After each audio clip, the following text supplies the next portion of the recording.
I got it into my head to resurrect the Rogue Rat for an upcoming car show. And then I got carried away and I spent way too much time messing with all sorts of nonsense and forgetting about everything else that I'm supposed to be doing.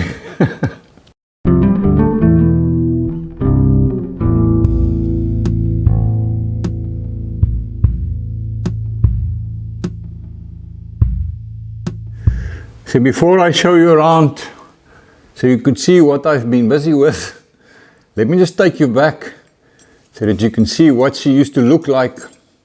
I built this way before I started the YouTube channel, but there are some videos of us driving it and at car shows and so on. The poor old thing is standing here all dusty and lonely because it's suffering from low blood pressure. And it also has a badly worn steering box. Not going anywhere at the moment. Yes, I'll still be talking about the mechanical issues, but maybe you saw there in that clip. The Rogue Rat used to be just bare metal with some linseed oil on it. And she's been standing for, I don't know, probably 2 years, 3 years, somewhere in that region. So she started getting quite a bit of surface rust. So I had to do a fair bit of cleaning. And then I also tried something that I've had in my head for a while. Let me show you what I'm talking about. So to get this effect, what I did was I first wire brushed all the metalwork to get rid of the worst rust. And then I applied a coating of this product. It's called NS1 Rust Buster. It's a South African product. I'm sure something similar must be available in other places. It's a rust converter and primer, and it turns the steel into this, and the rust into this blue-black kind of coating. You might have seen it in previous videos of mine. So I let that dry, and then I lightly sanded with P400 sandpaper, and then I made sure that I break through to the bare metal in certain spots to get the sort of look and effect that I wanted. And then I followed that up with a coating of boiled linseed oil, thinned about 50-50 with mineral turpentine, or I believe mineral spirits is the same thing. I've never done this before. I don't know how long it's going to last or how well it's going to work. But I'm pretty convinced it's going to do okay. I mean, it's pretty similar to putting boiled linseed oil on old patina paint. So I think we're going to be fine. As for this freaking cool sign, I had some help from someone else. I'll be posting a video about that one of these days. But from this point forward, the old Rogue Rat will now be known as the Rogue Runner. So the Rogue Runner is my arty-farty rat rod. This is where I let my imagination loose and try to satisfy my creative urges. I suppose you could maybe call it an art rod or just a ridiculous Christmas tree, depending on your point of view. We've got a cobweb that I made from some thin round bar. We've got a nasty old spider here. The body of the spider I made from hollow steel balls I found, 2 different sizes that I cut in half. And then I decided to sheath the back part of the body with some copper plate. And the legs are essentially just made from bits of steel as well. I found some thin rebar. That's why it's got a bit of texture to it. We've got our old skeleton hand holding the exhaust in place. This is a 1/2-inch round bar. And then I built up at the ends with some welding, and we spent a bit of time with grinding and all of that. And then I just highlighted it with a bit of metallic copper paint. I've always thought I should maybe make a video about how to make a proper old skeleton hand like this one. Not like this one, like this one. Here's another view. Take a look in there and you can see the thumb. I actually used my own hand as a model for making this thing. So I'm going to try and simulate it here. So there's my hand. Yeah, it's a bit awkward for me to stand like this, but I'm going to try. So the length of these bones, I actually measured my own hand to get this length of these bones. And then I obviously imagined all the flesh gone. I made a bony hand to hold the work light or the reverse light as well. And part of the resurrection is now adding these coppery touches to it for some added effect, I suppose. The hand grenade is a new addition. I've always wanted to make one of those. Let me take you a little closer. So yeah, not my invention. I've seen other guys make these hand grenades from a set of old wheel bearings. So that's what I did. I welded 4 of them together, and then I just added my handle, trigger mechanism, whatever you call it. And then I really got carried away, and I added that evil looking apocalypse style weapon that I made from an old piece of circular saw blade that I cut out, piece of pipe and other bits and pieces. Is there something wrong with me, or am I just reliving my childhood fantasies here? Although I suppose this is not fantasy anymore, eh? I mean, this is a pretty serious piece of kit, and you could cause some big time butchery with this thing. So to avoid that temptation, I firmly bolted it to the truck, so you can't remove it unless you have 2 10mm spanners. So as far as the mechanical problems are concerned, a lot of play in the steering box is one of them. We tried adjusting it. It didn't help a lot. So the bushings in there are worn, and they would need to be replaced. And then our other big problem, and that's a much bigger one, is we've got low oil pressure on this old straight 6 4.1 liter Chevy engine. We suspect it's bearing issues. We've checked everything else. It still runs okay and it sounds great. But yeah, we're planning a big rebuild on this whole car this year anyway. I would like to actually build a complete new frame for it with suspension upgrades and all sorts of things. I built this car a long time ago. I actually made some mistakes. It's okay, we've had a lot of fun with it. But I learned a lot in the process, and I'd like to get some changes in place. One of my issues is that I mounted this engine way too low, and it actually sits below the frame. How stupid can you be? So I've got very little ground clearance underneath the engine, and that's a constant problem. Anyway, let me see if we can fire it up quickly, just so you can hear it.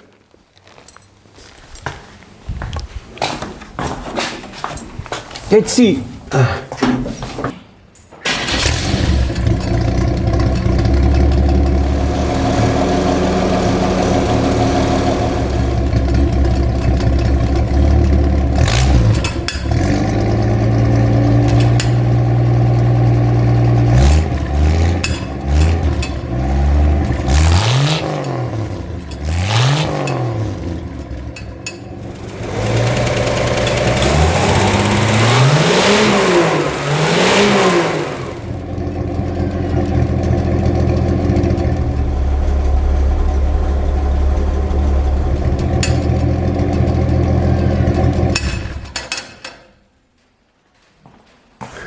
No blue smoke there, but she's running rich. And well, this old engine here has had a hard life, and it's stock standard. And that old stock carburetor is quite worn, so no wonder. But like I said, we've got plans for a different engine. We just need time. Yeah, and once I start playing, it just seems I can't stop myself, and I had to add some more steampunky stuff here to continue the theme, and stuff and stuff and stuff. So this here is our ATT DN system, experimental at this stage, exclusive to Rat Dots for Africa, and currently still in development, so I can't say too much about it. You will see that there's a line coming there from just below the thermostat that feeds hot water. There's a temperature sensor right there. and it comes up and it feeds into the device. Up here we've got a line that's connected to brake booster, and there is another sensor over there, and on this side, yeah, we've got a line going to another device over there. Note that line over there. It is connected to the top of the tappet cover, so we can sense crankcase pressure right there. And then that line over there goes right across to the inlet manifold, there underneath the air cleaner, for vacuum. So right in there underneath the carburetor, you must look carefully now. So this is also where we pick up vacuum for the brake booster, but then our 8TT DN device also obtains vacuum from here. Enough said, I can't give away our proprietary trade secrets here. I will let you know what ATTDN stands for though, so that at least you've got a clue of what's going on here. ATTDN, a thing that does nothing. The donor car was this 1974 Chevy 4100. I don't think it's a car all of you will know, but I think my Australian buddies will recognize it. So we got the engine and drivetrain from this car. So as you can see here, it's still a Chevy, sort of. Way back when I started the channel, I did make a video about how to do this yourself if you're interested. It was a long time ago, but I'll stick a link up here on the screen if you want to go check it out. So this cab is from a 1955 Commerce Superpoise pickup. Now there's not a mark that many of you guys will know. They were a British manufacturer of commercial vehicles from about, I think it was 1905 to somewhere in the 70s. Actually quite an ugly looking old thing. I chopped the roof by about 6 inches, a little bit more. And then I also channeled it. So I took about 4 inches off of the bottom. So after the chop, the back windows are now only about 3 inches high. I've decided to quickly paint the rims a different color. They always just had this black, rusty, metally finish. Just a quick brush job with this direct to rust paint. I'm not going to bother with spray guns or masking or taking off the tire or stuff like that. It's only a rat rod, man. Who cares what it really looks like? Hey, my copper colored paint is dry. Let's go fit some rims. I can't wait to see what this is going to look like. So while I've got the wheels off, I thought I'd show you this massive adapter I had to make to fit those double rims to the back here. Now yeah, it's quite a heavy chunk of steel. And it adds a lot to the unsprung weight. But it's been on here for a good few years now, and nothing is broken yet. So far so good. The adapter itself bolts to the side shaft through those 5 holes. We've got bolts in there. And then the rim bolts onto this surface here. And then notice the step. Let's call it a spigot that we have here, which will make Herman Prinsloo very happy. Herman, I hope you're watching. He's always advising the guys that a wheel adapter should have this stepped spigot business, because it helps to center the wheel. If you don't have it, then the wheel is centered by the bolts alone, which is not a good thing. And yeah, you see many adapters without that. And then you also see many wheels wearing the wheel nut holes, wheel lug holes, what do you call them? They become elongated, and then eventually the whole business goes out of center and causes all sorts of problems. Let me stick the rim on, then you can see how this works. Just got the inner rim on here to show you what I mean. I might not have expressed myself very well just now, but a picture is always worth 1,000 words, eh? So you can see how the center hole in the rim It's a nice tight fit over the stepped spigot part. So now, essentially, the only job of the wheel bolts is to prevent the rim from coming off and keeping it in place. Its job is not to keep it centered on the axle, because that's being done by the spigot. So as far as myself and Herman is concerned, this is the proper way to do it. You'll notice as well that we've still got some step left, if I can pull it like that, because that will allow me to fit the outer rim onto the spigot as well. So this is not relevant to many of you oaks, but just a quick word to the South African buddies. This stuff here was painted with Durham's DTM paint, direct to metal paint, only a few years ago. And look how the rust is coming through. So it's no match at all for another similar type of product like Hammerite, which definitely lasts much better than this crap. So I will not be using Durham DTM again. Outer rim on now as well, and you can see right there, it's also located by that center spigot. Nice, good and tight fit to keep it center. I got all the wheels back onto the car,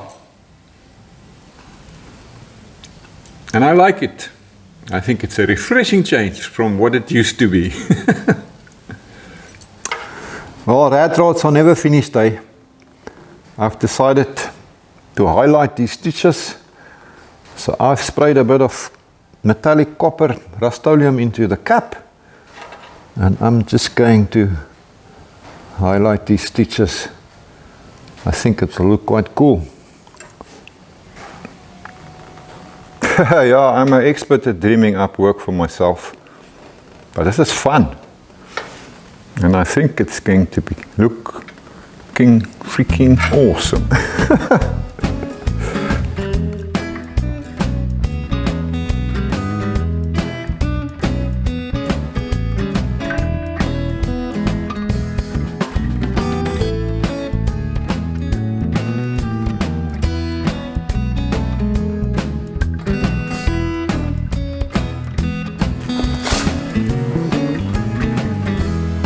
It's probably not gonna be very durable, but who cares?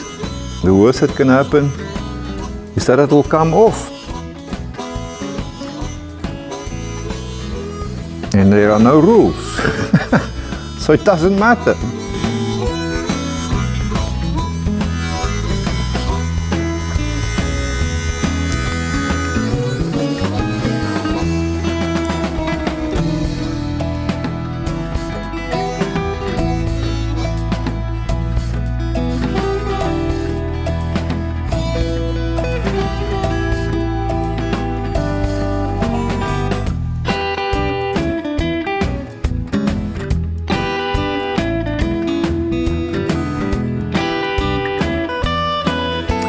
Yes, I think I dig it, man.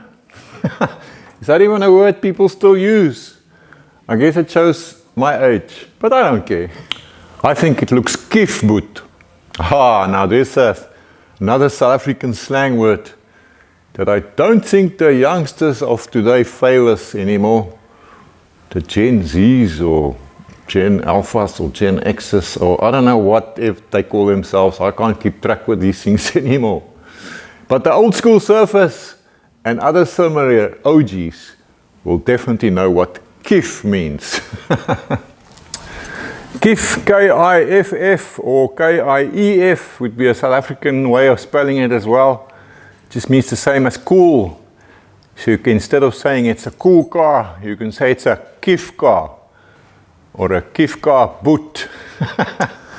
So I figured I need to add a little detail to the end of this load bin, right here.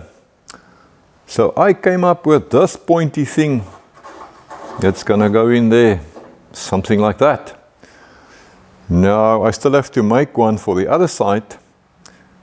So let me go and show you how to make a pointy thing. It's not difficult and it doesn't take a lot of time. So take a piece of pipe with a diameter that makes you happy. And then cut 4 slots into it like this.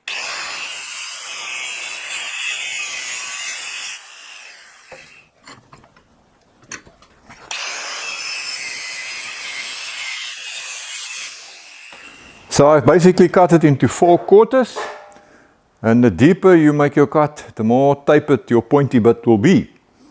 So now you find the halfway mark on one of the quarters. I'm just going to do it by eye. It's really not that important to have it super accurate. And then I just connect like that. I'm trying to do this without sticking my mat in front of the camera, so it's a bit wobbly. So you're going to take that away, and that bit away. You're going to do that with each of the 4 quarters.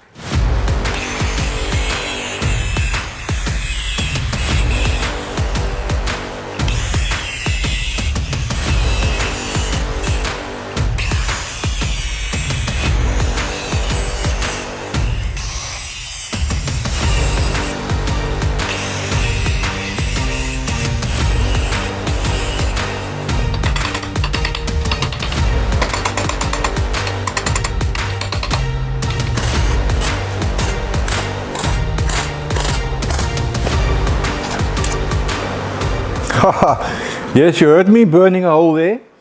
I had way too much amps on the machine. So then I just went tap, tap, tap, tap to get the weld finished. So I'm going to adjust my amps down, and hopefully we will get a better weld on the next one. Right, amp setting down. Let's try again.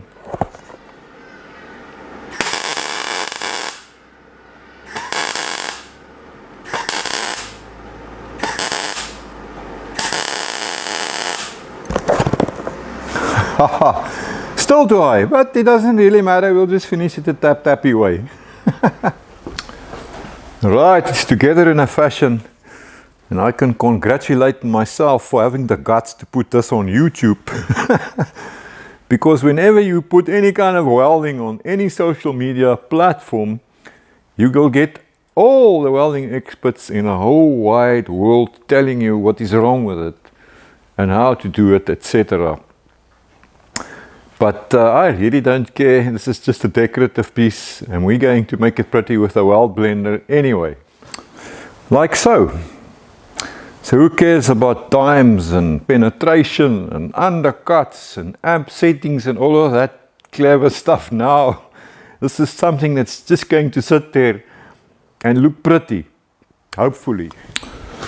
Right, so now that I've incurred the wrath of the YouTube experts, I'm sorry, Your Highness. Let me show you how I made that little piecey there.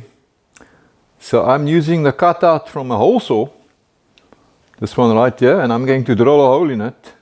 That's big enough so that it can slip over the pipe. I always throw these hole saw cutouts in a box. They are very handy to make washers and all sorts of gizmos, like this for instance.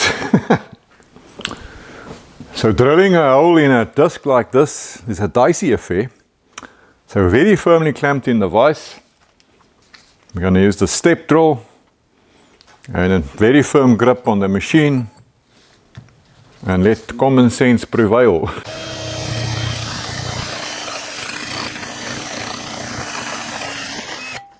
I wonder if that's big enough. I think one more. Let's give it some cutting juice. I think that's gonna do it, I think.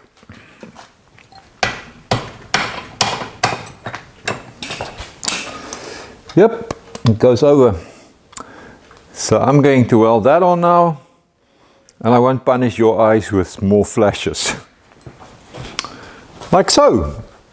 I'm just going to smooth it out a little bit with the flap disc, and then we can do some persuasion. Looks like a witch's hat at the moment, so let's change the shape a little bit.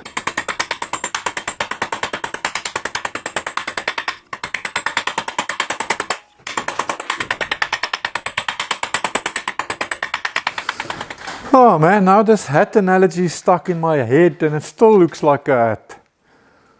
I have to do something about that now, to make the hat business go away. Let's see what this is going to look like.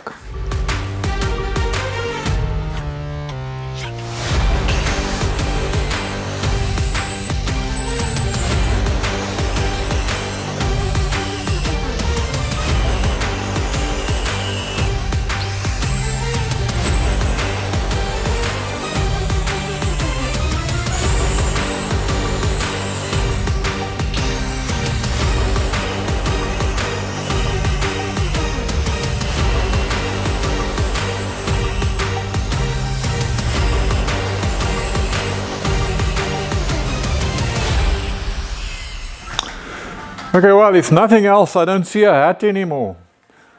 So let's go and stick this ridiculous business on the car to see what it looks like. Yes, I feel that's a nice little detail. Take a closer look. Hey, I'm just thinking now. It'd be interesting to put a little LED light in the end there. Hey, Duffy, enough now. You can mess with that another time. So I attached my now not only pointy, but also starry, or would that be flowery thing, with a little screw here from below. Then I can always take it out if I do want to stick that little LED light in there one day.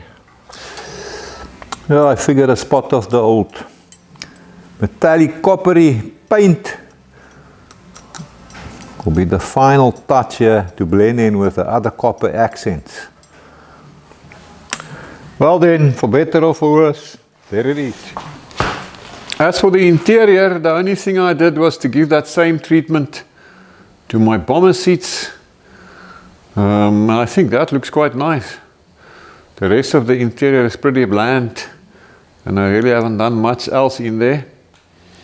I did make a video about how to build these bomber seats. They're not difficult to build, actually. I'll stick a link up here if you want to go check it out. I used the instrument cluster from the old Chevy, and everything still works except the fuel gauge. So to know the fuel level on my tank, I've got this side tube here, which can definitely do with some cleaning. Neil Langford, my brother in the US. Hope you're watching. Look where one of the license plates that you sent me has ended up. Yes, the Rogue Runner is now a Texas antique truck. So I did consider driving the Rogue Runner through the car show, but then I thought, you know what, between our low oil pressure and that sloppy steering box that's going to make it a slow drive, and all over the road as well, we might break down and then we will not make the show in time. Well, it's freaking, what, 5:30 in the morning or something, it's still half dark. Are you awake yet? No. Well, me neither. But anyway, the plan is to now A-frame a sick old Rogue Runner through to the George Car Show. So let's see how that turns out. Yeah, okay. Alright. Maybe we should have some coffee before we go. I think to wake up. That's a plan, eh?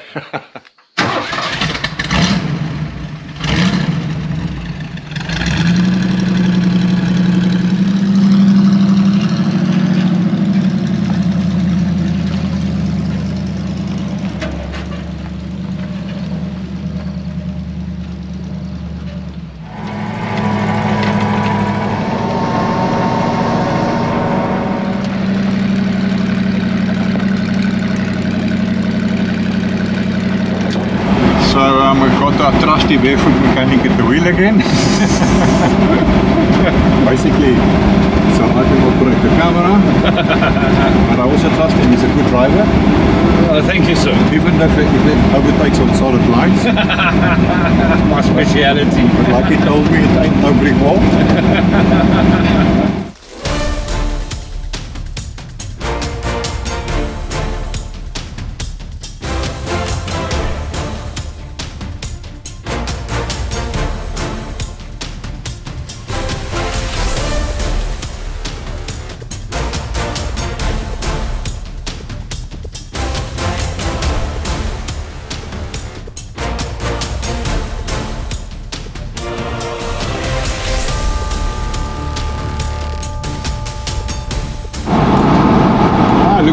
got ourselves a little convoy here. We've joined up with a Ford Ranchero, and in front of him is, I think, what is that, a 20M? Something, I don't know. And way up there I see a Datsun 160U, I think. And way up there is some old black little truck. Can't quite make it out yet.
And then I ran into some more technical problems. The camera decided it did not want to play ball anymore, and I couldn't get any further footage. So unfortunately, nothing further on this year's George Old Car Show. So sorry about that.